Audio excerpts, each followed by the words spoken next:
Mən həmişə bir dənə misal çəkmişəm. Görürsən ki, bir valideyn bir uşağı məktəbə qoyur, müəllim yanına qoyur.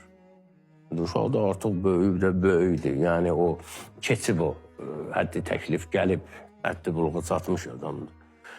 Dərsə gecikməyin üstündə vay-şüvən qalxır. Yatıb qaldı.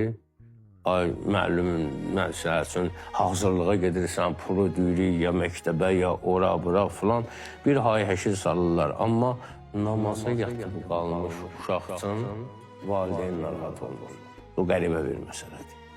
O israf, o da israfdır, bu da israfdır. Amma bu daha mühümdür. Biz mütəxəssis yetişdirə bilərik. Bir insan bir işin mütəxəssisi olar.